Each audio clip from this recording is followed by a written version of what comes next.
Hello students, मैं अभिषेक शर्मा और मैं केमिस्ट्री टाइम में आप सबका स्वागत करता हूँ। मैं आज यहाँ पर केमिस्ट्री के अंदर एक बहुत ही इम्पोर्टेंट टॉपिक लेकर आया हूँ जिसका नाम है हुंस रूल। हुंस रूल को हुंस रूल ऑफ मैक्सिमम मल्टीप्लिसिटी भी बोलते हैं और इसको हिंदी में हम हुंड का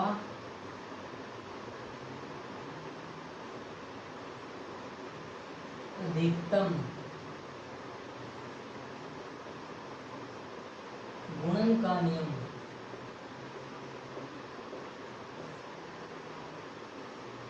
हुंड का अधिकतम गुणन का नियम भी बोलते हैं। तो आइए हम अब पढ़ते हैं कि हुंड का नियम होता क्या है। हुंड का नियम हुंड नामक साइंटिस्ट ने दिया था। साइंटिस्ट का नाम है हुंड। हुंड ने दिया था हुंड नियम, हुंड साइंटिस्ट ने दिया था। हुंड ने क्या बताया?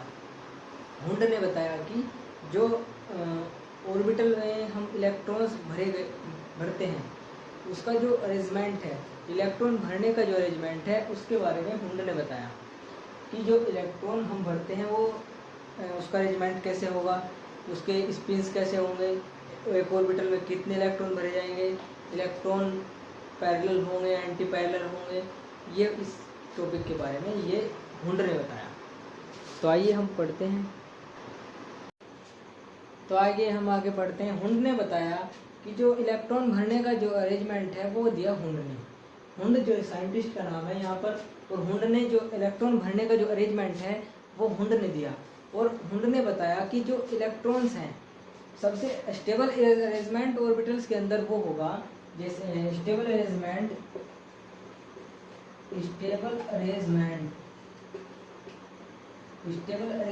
वो होगा जिसमें अनपेयर्ड इलेक्ट्रॉन्स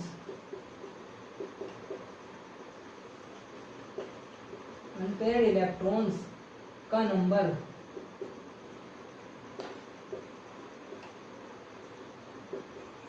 ज्यादा होगा। अनपेयर्ड इलेक्ट्रॉन्स का नंबर ज्यादा होगा, वो अरेंजमेंट सबसे ज्यादा स्टेबल होगा। तो यानी जहाँ पर सेम स्पिन वाले इलेक्ट्रॉन्स ज़्यादा होंगे वो अरेंजमेंट सबसे ज़्यादा स्टेबल होगा। ये हुंड ने की डेफिनेशन है, ये हुंड ने बताया। और दूसरी बात हुंड ने क्या बताया कि जब हम सब ऑर्बिटल्स में एक एक इलेक्ट्रॉन फिल कर देंगे, सारे ऑर्बिटल्स में पहले एक एक इलेक्ट्रॉन फिल होगा, उसके बाद पेयरिंग स्टार्ट होगी। तो यानी आइए करके देखते हैं कि जैसे मैंने यहाँ पर p ऑर्बिटल लिया, जैसे मैं यहाँ पर p ऑर्बिटल ले रहा हूँ, p ऑर्बिटल में p सब सेल ले रहा हूँ, p सब सेल्स में 3 ऑर्बिटल होते हैं। पहले हम सारे ऑर्बिटल्स में एक एक इलेक्ट्रॉन फिल करेंगे, उसके बाद पेयरिंग स्टार्ट करेंगे। यानी सारे ऑर्बिटल्स में पहले हमने एक एक इलेक्ट्रॉन फिल कर दिया, उसके बाद यहाँ से पेयरिंग स्टार्ट होगी। ये बताया हुंड ने, अपनी डेफिनेशन में बताया। और कि जब स्टेबल अरेंजमेंट वो होगा जिसमें अनपेयर्ड इलेक्ट्रॉन, जैसे कि मैं ये p ऑर्बिटल है ये भी, और p ऑर्बिटल में p सब सेल में 3 ऑर्बिटल होते हैं। सबसे ज़्यादा स्टेबल अरेंजमेंट यह होगा क्योंकि इसमें सेम जीरो वाले यानी सेम स्पिन्स वाले, मैं कि मैं यहाँ लिख रहा हूँ स्पिन्स का मतलब, स्पिन का मतलब सिरे सेम जीरो वाले इलेक्ट्रॉन्स की संख्या यहाँ पर ज़्यादा है, इसलिए मैं इसको सबसे ज़्यादा स्टेबल अरेंजमेंट कह रहा हूँ। क्योंकि ये हुंड ने बताया कि स्टेबल कौन होगा, ये होगा ज़्यादा स्टेबल, मोर स्टेबल, ये होगा मोर स्टेबल। और ये जो है ये होगा लेस स्टेबल, ये होगा लेस स्टेबल। और क्या बताया कि जब हम सारे ऑर्बिटल्स में एक एक इलेक्ट्रॉन फिल कर देंगे, जैसे ये है 1 2 3 तीन ऑर्बिटल है, चारों में एक एक इलेक्ट्रॉन फिल कर दिया, उसके बाद पेयरिंग स्टार्ट होगी। ठीक है ना। तो अब हम ये हुंड के अकॉर्डिंग अब हम बढ़ते हैं आगे कि हुंड ने क्या बताया। हुंड ने एक बात और बताई। हुंड ने बताया कि जब ऑर्बिटल जैसे p लिया था हमने, ये p ऑर्बिटल है, p ऑर्बिटल में इलेक्ट्रॉन हमने एक एक जब सारों में फिल हो गए, जैसे तीनों ऑर्बिटल्स में एक एक इलेक्ट्रॉन फिल हो गया, वो कह रहा है कि उसके बाद पेयरिंग स्टार्ट होगी। तो पेयरिंग जब स्टार्ट होगी, उस पेयरिंग में जो इलेक्ट्रॉन के जो सिरे हैं, इलेक्ट्रॉन के जो स्पिन है, जैसे स्पिन, एक स्पिन तो ये होता है इलेक्ट्रॉन का, दूसरा स्पिन ये होता है इलेक्ट्रॉन का। तो यानी ये जो स्पिन है ये एक दूसरे के अपोजिट होंगे, यानी एक स्पिन तो ये हो गया, एक स्पिन ऐसे होगा। ये उन्होंने बताया कि ये स्पिन जो होंगे वो एक दूसरे के अपोजिट साइड होंगे। जब सारे ऑर्बिटल्स में एक एक इलेक्ट्रॉन आ जाएगा, उसके बाद जो इसमें पेयरिंग कराएंगे तो उनके जो स्पिन्स होंगे वो एक दूसरे के अपोजिट साइड होंगे। ये बात भी हुंड के द्वारा बताई गई। अब देखते हैं इसके जो एग्जाम्पल लेते हैं कुछ। जैसे मैं यहाँ पर एग्जाम्पल के तौर पर लिख रहा हूँ, सब सेल्स लिख दी, सब सेल्स, ये सब सेल्स, और इस साइड मैं ऑर्बिटल लिख रहा हूँ, ये हो गए ऑर्बिटल्स।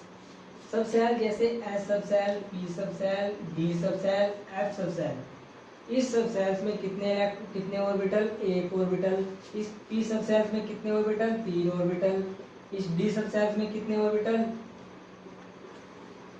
5 ऑर्बिटल, 1 2 3 4 और 5। और डी एफ सब सेल्स में कितने ऑर्बिटल? 7 ऑर्बिटल, 1 2 3 4 5 और 6, 1 2 3 4 5 6 7 ऑर्बिटल। तो यानी जब एस सब सेल्स में पेयरिंग स्टार्ट होगी, वो जब होगी जब वो सेकंड इलेक्ट्रॉन से पेयरिंग स्टार्ट होगी। और पी सब सेल में जो पेयरिंग स्टार्ट होगी वो 4 इलेक्ट्रॉन से पेयरिंग स्टार्ट होगी। और डी सब सेल में जो पेयरिंग स्टार्ट होगी वो 6 इलेक्ट्रॉन से पेयरिंग स्टार्ट होगी। और जो एफ सब सेल्स में पेयरिंग स्टार्ट होगी वो 8 इलेक्ट्रॉन से पेयरिंग स्टार्ट होगी। यानी एस सब सेल जैसे हमने लिया, तो एस सब सेल्स में जो पेयरिंग हम कराएंगे, तो जैसे 1 और 2, यानी पहला इलेक्ट्रॉन और दूसरा इलेक्ट्रॉन, तो हो गई ना दूसरे इलेक्ट्रॉन से पेयरिंग स्टार्ट। तो इसी प्रकार जैसे पी ऑर्बिटल है, पी ऑर्बिटल में 4th इलेक्ट्रॉन से पेयरिंग स्टार्ट होने को कह रहा है, तो 1 पी ऑर्बिटल में जैसे 1 2 3 और 4 इलेक्ट्रॉन से पेयरिंग स्टार्ट करा दी। इसे यहाँ पर लिखा 1 2 3 और ये है 4 इलेक्ट्रॉन, तो ये 4 इलेक्ट्रॉन से पेयरिंग स्टार्ट हो रही है। ये हमने लिया डी ऑर्बिटल, डी ऑर्बिटल में 1 2 3 4 5 और 6, यहाँ पर 6 इलेक्ट्रॉन से पेयरिंग स्टार्ट हो रही है। जैसे ये 1 2 3 4 5 और ये हो गया 6 इलेक्ट्रॉन से पेयरिंग स्टार्ट हो रही है। और अब एफ सब सेल है, एफ सब सेल में किससे होती है? 8 इलेक्ट्रॉन से पेयरिंग स्टार्ट होती है। तो 1 2 3 4 5 6 7 8, यहाँ पर 8 इलेक्ट्रॉन से पेयरिंग स्टार्ट हो रही है। यानी 1 2 3 4 5 6 7 और ये 8 इलेक्ट्रॉन से यहाँ पर पेयरिंग स्टार्ट हो रही है। बात समझ आ रही है? तो यहाँ पर ये हुंड का जो एग्जाम्पल के तौर पर मैंने इसका जो पेयरिंग स्टार्ट करने का जो मेथड है वो मैंने यहाँ पर लिखा है। तो एस सब सेल में सेकंड इलेक्ट्रॉन से पेयरिंग स्टार्ट हो रही है, पी सब सेल में 4 इलेक्ट्रॉन से पेयरिंग स्टार्ट हो रही है, डी सब सेल में 6 इलेक्ट्रॉन से पेयरिंग स्टार्ट हो रही है, और एफ सब सेल में 8 इलेक्ट्रॉन से पेयरिंग स्टार्ट हो रही है। तो ये हो गया इसका पेयरिंग स्टार्ट करने का। अब हम इसका एक डिस्ट्रीब्यूशन का मेथड पढ़ते हैं कि ये ऑर्बिटल्स जब हम एलिमेंट्स पर अप्लाई करेंगे तो उसमें इनका डिस्ट्रीब्यूशन भरने का जो तरीका है इलेक्ट्रॉन्स, वो क्या रहेगा। जब हम इसका डिस्ट्रीब्यूशन लिखते हैं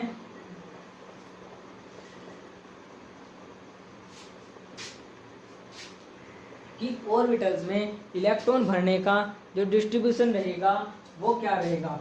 देखो मैं यहाँ पर लिख रहा हूँ distribution of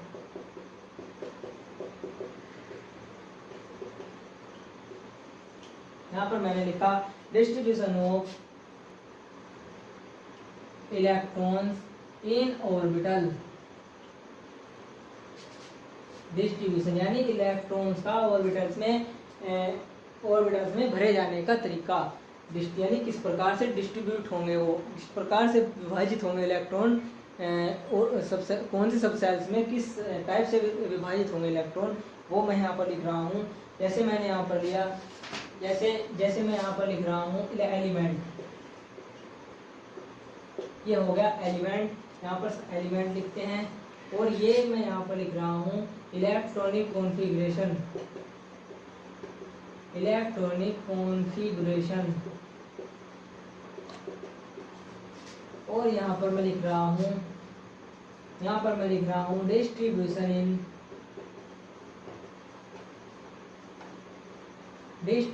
in electrons, distribution in electrons, in distribution of electrons in orbitals।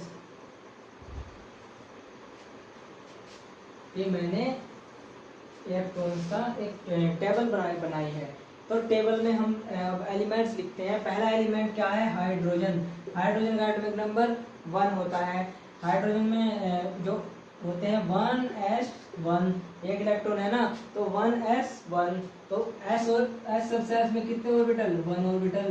तो इसमें कितने इलेक्ट्रॉन? 1, तो मैं 1 ऐसे लिख दिया। अब हाइड्रोजन के बाद कौन सा एलिमेंट आता है? हीलियम। हीलियम का एटॉमिक नंबर 2 होता है और इसमें 1s2, क्योंकि 2 इलेक्ट्रॉन है ना, तो s सेल में कितने ऑर्बिटल? 1 ऑर्बिटल। तो यहाँ पर इलेक्ट्रॉन कितना? 1 और 2, क्योंकि हुंड के अकॉर्डिंग पेयरिंग जब इसमें दूसरे ऑर्बिटल से, दूसरे इलेक्ट्रॉन से स्टार्ट होगी। अब हीलियम, हीलियम के बाद कौन सा एलिमेंट? लिथियम। लिथियम का एटॉमिक नंबर 3, 1s2, 2s1, ये हो गया 3। अब s सब सेल में कितने ऑर्बिटल? 1 और 2, इलेक्ट्रॉन कितने? 1। दूसरा भी s सब सेल है, इसमें भी एक ऑर्बिटल, इलेक्ट्रॉन कितने? 1। तो यहाँ पर हो गए टोटल 3। अब हो गया बेरिलियम। बेरिलियम का एटॉमिक नंबर 4, 1s2, 2s2, इसका हो गया 4। अब s सब सेल में कितने ऑर्बिटल? 1, इस सब सेल में भी 1 ऑर्बिटल, 1 2, और ये भी 1 2। पेयरिंग दूसरे इलेक्ट्रॉन से स्टार्ट होती है। इसी प्रकार पांचवा एलिमेंट कौन सा है? बोरान। बोरान का इलेक्ट्रॉनिक कॉन्फ़िगरेशन कैसे होगा? 1s2, 2s2, 2p1। यहाँ पर हमने लिया 1 s सब सेल है, तो s ये रहा 1 2 1 2।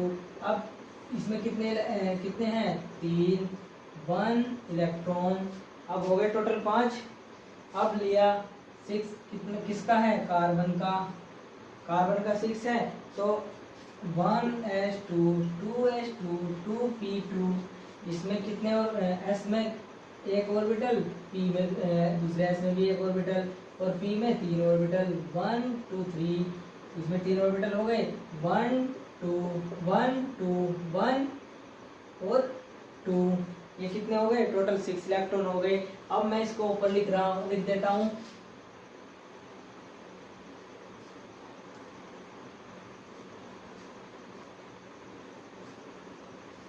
दूसरा, अब हमारा कौन सा एलिमेंट है? 7th वाला एलिमेंट। 7th वाला एलिमेंट कौन सा है? नाइट्रोजन। नाइट्रोजन का atomic number 7, electron configuration 1s2, 2s2, 2p3, यानी s सब सेल में 1 ऑर्बिटल, इस सब सेल में भी 1 ऑर्बिटल, इस सब सेल में 3 ऑर्बिटल, 1 2 3 हो गए ना। 1, इसमें 2 इलेक्ट्रॉन, इसमें 2 इलेक्ट्रॉन, 1 2 और ये 3, यानी इसमें नाइट्रोजन में होते हैं 7 एटॉमिक नंबर है ना, तो 7 एटॉमिक नंबर में हो गए टोटल 7 इलेक्ट्रॉन। इसी टाइप से ऑक्सीजन का 8 एटॉमिक नंबर, ऑक्सीजन का 8, 1s2, 2s2, 2p4, 2 2 4 4 8, 1 एक ऑर्बिटल ये रहा, p ऑर्बिटल ये रहा, 1 2, यानी s में हो गए 2 इलेक्ट्रॉन, इस s में भी 2 इलेक्ट्रॉन, 1 2 3 और ये हो गया 4। अब 4th ये क्या था? ये है p सब सेल। ये p सब सेल्स चल रहे हैं ना, ये सारे क्या हैं? p सब सेल्स, s सब सेल्स। ये भी 1s है ना, ये 1s, ये 2s, ये 1s है, ये 2s। इसी टाइप से ये क्या है? ये p सब सेल्स। कौन सा p? 2p। p सब सेल्स में कौन से इलेक्ट्रॉन से पेयरिंग स्टार्ट होती है? 4th इलेक्ट्रॉन से पेयरिंग स्टार्ट होती है। अब 9 फ्लोरीन। फ्लोरीन का एटॉमिक नंबर 9, इसको लिखते हैं 1s2 2s2 2p5। इलेक्ट्रॉन कितने हो गए 9। s ऑर्बिटल, ये भी s ऑर्बिटल, यहाँ पर p ऑर्बिटल 1 2 1 2 1, ये इसमें 3 ऑर्बिटल होते हैं ना 1 2 3 4, इलेक्ट्रॉन थे 5, तो टोटल कितने हो गए 2 2 4 2 6, ये हो गए 9। अब हो गया नियोन। नियोन का atomic number 10, 1s2 2s2 2p6, total कितने हो गए, टोटल हो गए 10। ऑर्बिटल s ऑर्बिटल, ये को as ऑर्बिटल, ये p ऑर्बिटल, p ऑर्बिटल में ये तीन ऑर्बिटल होते हैं p सबसेल्स में 1 2 1 2 1 2 3 4 5 6, इसमें 6 इलेक्ट्रॉन, तो यानी ये हो गए 10 तक। ये एग्जाम्पल के तौर पर जो इलेक्ट्रॉन्स का डिस्ट्रीब्यूशन है इन सबसेल्स के अंदर, तो वो इस टाइप से है। एटम्स के अकॉर्डिंग जो इलेक्ट्रॉन का डिस्ट्रीब्यूशन होता है वो इस टाइप से होता है। ये किसने बताया, होल्डर ने बताया। और एक बात बताई कि जो सबसे ज़्यादा स्टेबल अरेंजमेंट होगा वो वह अरेंजमेंट होगा जिसमें अनपेड इलेक्ट्रॉन सबसे ज़्यादा होंगे। ये बात शुरू में ही होल्डर ने बताई थी। तो अब हम चलते हैं आगे। अब देखते हैं कि कौन सा अरेंजमेंट ज़्यादा स्टेबल होगा, इलेक्ट्रॉन्स का कौन सा अरेंजमेंट कम स्टेबल होगा। अब इसके एग्जाम्पल देखते हैं।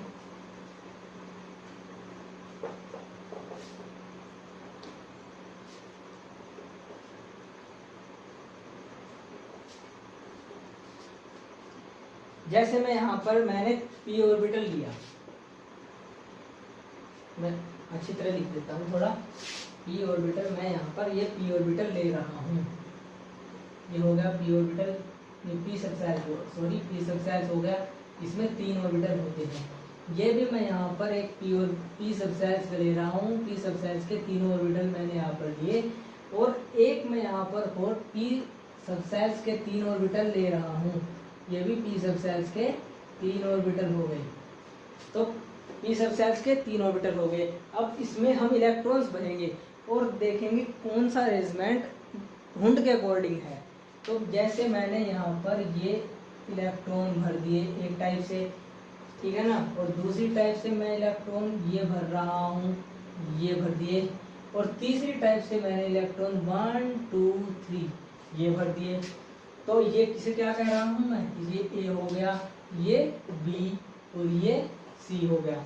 तो हुंड के अकॉर्डिंग ये इलेक्ट्रॉन कॉन्फ़िगरेशन तो हुंड ने नहीं बताया था, ये इलेक्ट्रॉनिक कॉन्फ़िगरेशन भी हुंड ने नहीं बताया था। हुंड ने क्या बताया कि जो इलेक्ट्रॉन्स ऑर्बिटल्स में भरे जाएंगे वो पहले एक एक इलेक्ट्रॉन सारे ऑर्बिटल में आएंगे, उसके बाद पेयरिंग स्टार्ट होगी, ठीक है। तो सारे इलेक्ट्रॉन एक एक ऑर्बिटल में आएंगे। इस हिसाब से कौन सा अरेंजमेंट सही बैठ रहे हैं, इस हिसाब से तो ये भी अरेंजमेंट सही बैठ रहा है, ये भी अरेंजमेंट सही बैठ रहा है, लेकिन ये अरेंजमेंट इस हिसाब से गलत बैठ रहा है। और जो तीसरी बात हुंड ने दूसरी बात जो बताई वो ये बताई कि जब पहले एक एक इलेक्ट्रॉन तो आएगा, लेकिन जब एक इलेक्ट्रॉन जब पेयरिंग स्टार्ट करेंगे तो नहीं, जब इलेक्ट्रॉन आएगा तो इलेक्ट्रॉन के जो सिरे होंगे वो पहली साइड में सेम सिरे होंगे, और जब पेयरिंग स्टार्ट होगी तब जो इनके सिरे होंगे वो अपोजिट साइड हो जाएंगे। तो इस हिसाब से ये भी गलत बात हो गई, इस हिसाब से ये भी गलत बात हो गई। तो हुंड के अकॉर्डिंग कौन सा सही है, हुंड के अकॉर्डिंग तो ये सही है। तो हुंड के अकॉर्डिंग ये डिस्ट्रीब्यूशन ये हो गए इनका अरेंजमेंट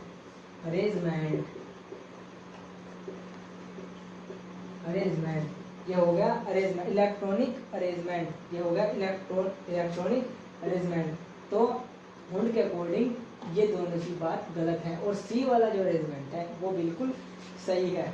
तो अब अगली बात हुंड की बात, जो नेक्स्ट बात हुंड वाली है उस बात पर चलते हैं। हुंड ने जैसे मैं यहाँ एग्जाम्पल के तौर पर मैंने, चलो मैं इसे रब कर देता हूँ पहले, उसके बाद लेते हैं। जैसे एग्जाम्पल के तौर पर मैं यहाँ पर हुंड के हिसाब से D4 ऑर्बिटल ले रहा हूँ, ये मैंने A लिया D4 ऑर्बिटल, ये मैंने यहाँ पर लिया D5 ऑर्बिटल, इसमें 4 इलेक्ट्रॉन, इसमें 5 इलेक्ट्रॉन, अब इनका इलेक्ट्रॉन भरते हैं। 5 ऑर्बिटल होते हैं ना, 1 2 3 4 और एक 5, 1 इसमें 5 होते हैं, 1 2 3 4 5। तो इलेक्ट्रॉन भरते हैं 1 2 3 4 इलेक्ट्रॉन हो गए। इसमें भी इलेक्ट्रॉन भरते हैं 1 2 3 4 5। ये मैंने यहाँ पर क्या लिखा, डी सबसेल लिखा। डी सबसेल्स में ये इलेक्ट्रॉन्स हैं, इसमें 4 इलेक्ट्रॉन्स हैं, इसमें 5 इलेक्ट्रॉन्स हैं। अब देखते हैं कि हुंड ने क्या बताया था कि वह अरेंजमेंट सबसे ज़्यादा स्टेबल होगा जिसमें सेम सिरे वाले इलेक्ट्रॉन्स की संख्या सबसे ज़्यादा होगी। तो इस टाइप से ये क्या होगा, ये है इनकम्प्लीट, ये है इनकम्प्लीट हाफ फील्ड ऑर्बिटल, ये है इनकम्प्लीट हाफ फील्ड। और ये क्या है, इनकम्प्लीट, ये है इनकम्प्लीट फुल फील्ड, ये इनकम्प्लीट फुल फील्ड है। तो इनमें से कौन सा अरेंजमेंट स्टेबल होगा, ये तो लेस स्टेबल होगा, ये क्या होगा, लेस स्टेबल होगा। और ये क्या होगा, ये मोर स्टेबल होगा, क्योंकि हुंड के अकॉर्डिंग वह इलेक्ट्रॉनिक कॉन्फ़िगरेशन या वह अरेंजमेंट सबसे ज़्यादा स्टेबल होता है जिसमें समान सिरों वाले या सेम स्पिन वाले इलेक्ट्रॉन्स की संख्या, सेम स्पिन वाले इलेक्ट्रॉन की संख्या ज़्यादा होती है। अब मैं एग्जांपल डी ले रहा हूँ। जैसे मैंने यहाँ पर लिया डी, जैसे मैंने D9 लिया और एक ले लिया मैंने D10 ऑर्बिटल लिया, D10 ऑर्बिटल लिया। D9 में हम इलेक्ट्रॉन फिल कर रहे हैं 1 2 3 4 एक 5। और ये मैं यहाँ पर D10 ले रहा हूँ, D10 में भी 5, 1 2 3 4 और एक 5, 1 2 3 4 5 6 7 8 9 9 हो ना, 9 है तो ना इसमें, तो 1 2 3 4 5 6 7 8 9, तो गलत हो गया ना कुछ, 1 2 3 4 5 6 ऑर्बिटल कैसे हो गए, 6 नहीं है, ये 5 ऑर्बिटल्स हैं, 1 2 3 4 5 6 7 8 9 और ये हो गया 10। इसके ऑर्बिटल क्या है, ये क्या है, इसको ये है completely half filled orbital, completely half field. और ये क्या है,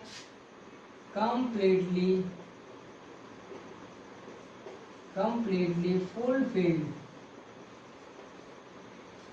तो वो ये क्या है, कंप्लीटली हाफ फील्ड है। ये तो ना तो इनकम्प्लीट ऑर्बिटल है, ना तो इनकम्प्लीट हाफ फील्ड है, ना तो इनकम्प्लीट फुल फील्ड है, और ना ये कंप्लीट फुल फील्ड है। ये तो कंप्लीट हाफ फील्ड ऑर्बिटल हो गया ना। तो ये क्या है, ये डी ऑर्बिटल ने अपना जो पूरा ऑक्टेट कंप्लीट कर लिया, इसमें तो और इलेक्ट्रॉन आ ही नहीं सकते। तो ये तो स्टेबल हो गया, ये तो ज़्यादा स्टेबल होगा, ये क्या होगा, मोर स्टेबल। और ये क्या होगा, लेस स्टेबल।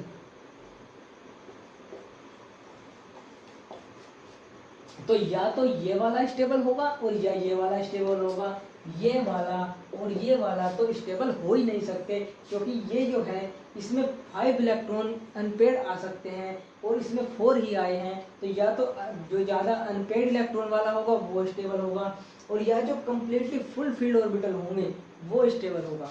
तो ये भी हमने अपने डिस्ट्रीब्यूशन में इलेक्ट्रॉन्स के जो अपना अरेंजमेंट दिया उसमें ये भी उसने बताया। अब चलते हैं आगे।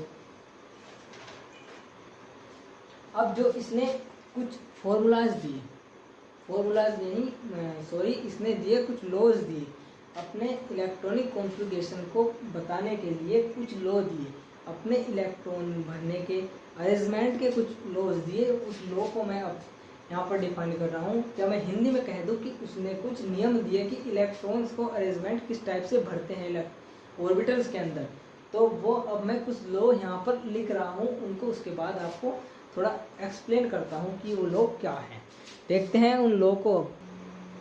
ये मैंने यहाँ पर 4 रूल्स लिखे हैं इलेक्ट्रॉनिक कॉन्फ़िगरेशन के, जो इम्पोर्टेंट रूल हैं और हुंड के द्वारा अप्लाई किए गए।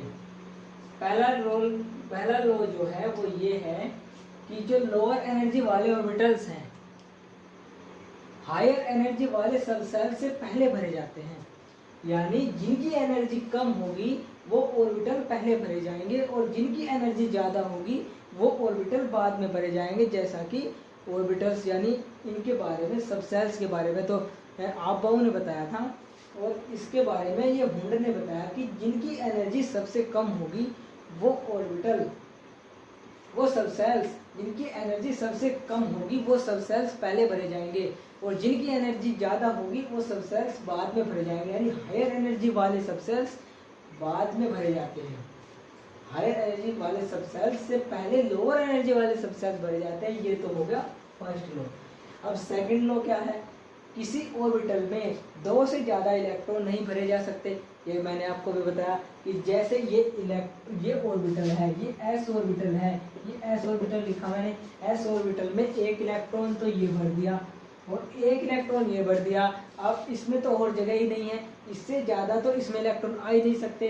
तो यानी मैं आपको एक थोड़ी सी टेबल इसे बता देता हूँ इसी उसमें कि एस ऑर्बिटल में 2 इलेक्ट्रॉन भरे जाएंगे और जो पी ऑर्बिटल है उसमें 6 इलेक्ट्रॉन भरे जाएंगे, उसमें 6 इलेक्ट्रॉन से ज़्यादा इलेक्ट्रॉन नहीं आ सकते। और जो डी ऑर्बिटल है, डी ऑर्बिटल में यहाँ पर लिख रहा हूँ, ये डी ऑर्बिटल है, डी ऑर्बिटल में 10 इलेक्ट्रॉन भरे जाएंगे। इसमें तो 10 इलेक्ट्रॉन से ज़्यादा इलेक्ट्रॉन नहीं आ सकते। ये जो है डी ऑर्बिटल में कितने इलेक्ट्रॉन भरे जाएंगे? इसमें तो सिर्फ 10 इलेक्ट्रॉन ही भरे जाएंगे। और जो एक और ऑर्बिटल रह गया हमारा एफ सब सेल में 14 इलेक्ट्रॉन भरे जाएंगे। इसमें 14 इलेक्ट्रॉन से ज़्यादा इलेक्ट्रॉन नहीं भरे जाएंगे। और एक ऑर्बिटल यानी इसमें 7 ऑर्बिटल होते हैं ना, 7 ऑर्बिटल है ना, 7 ऑर्बिटल में यानी एक ऑर्बिटल में 2 इलेक्ट्रॉन ही भरे जाएंगे। 2 से ज़्यादा किसी भी ऑर्बिटल में इलेक्ट्रॉन नहीं भरा जाएगा। तो ये तो होगी थोड़ी सी नॉलेज की लिए, किसी ऑर्बिटल में 2 से ज़्यादा इलेक्ट्रॉन नहीं भरे जा सकते। ये हो गया, 2 से ज़्यादा इलेक्ट्रॉन नहीं आएंगे। किसी नंबर हो गया थर्ड, सेकंड हो गया नंबर थर्ड, किसी ऑर्बिटल में उपस्थित दोनों इलेक्ट्रॉन के स्पिन, इसी ऑर्बिटल में उपस्थित दोनों इलेक्ट्रॉन्स के स्पिन अपोजिट होते हैं। यानी एक का स्पिन ऊपर की साइड होगा, एक का स्पिन नीचे की साइड होगा। या मैं ऐसे आपको बताया हूँ कि जैसे ये ऑर्बिटल है एस, तो एक स्पिन तो ये ऊपर की साइड भर दिया और एक स्पिन मैंने ये नीचे की साइड भर दिया। तो यानी एक दूसरे के अपोजिट स्पिन के ही ऑर्बिटल में इलेक्ट्रॉन भरे जाएंगे। नंबर फोर्थ, ऑर्बिटल में इलेक्ट्रॉन इसलिए भरे जाते हैं ताकि इनके बीच रिपल्सन कम हो तथा एटम्स की एनर्जी भी कम हो। इसका मतलब क्या है कि ऑर्बिटल में जब हम इलेक्ट्रॉन भरते हैं, जैसे ये एस ऑर्बिटल, ये पी ऑर्बिटल, ये डी ऑर्बिटल, तो यानी इसमें 1 2, इसमें 3, इसमें 5, तो इनकी एनर्जी ऑर्बिटल में इलेक्ट्रॉन इसलिए भरे जाते हैं ताकि इनके बीच रिपल्सन कम हो। क्योंकि जब ये अलग ऑर्बिटल में भरे गए, ये अलग ऑर्बिटल में भरे गए, तो ये दूर दूर हो गए कि नहीं हो गए एक दूसरे से, तो इनकी रिपल्सन इनके बीच कम हो। नहीं तो फिर क्या करता हुंड ने एक ही ऑर्बिटल में क्यों नहीं भरती सारे इलेक्ट्रॉन? क्योंकि उनके बीच फिर रिपल्सन होगा और एनर्जी भी ज़्यादा लगेगी। रिपल्सन होगा तो एनर्जी ज़्यादा देनी पड़ेगी, तो कम हो तथा एटम्स की एनर्जी भी कम हो। एटम्स की एनर्जी, एटम्स को रिएक्शन करने के लिए एनर्जी भी कम की जरूरत पड़े। तो इस वजह से इसमें हुंड ने इन इलेक्ट्रॉन्स को डिस्ट्रीब्यूट किया। यानी इसे एस सब सेल में, इसने पी में, डी में, यानी इनको अलग अलग सब सेल्स में इसलिए इलेक्ट्रॉन्स को भरा उसमें ताकि इसमें इसकी एनर्जी कम देनी पड़े और इनके बीच में रिपल्सन कम हो।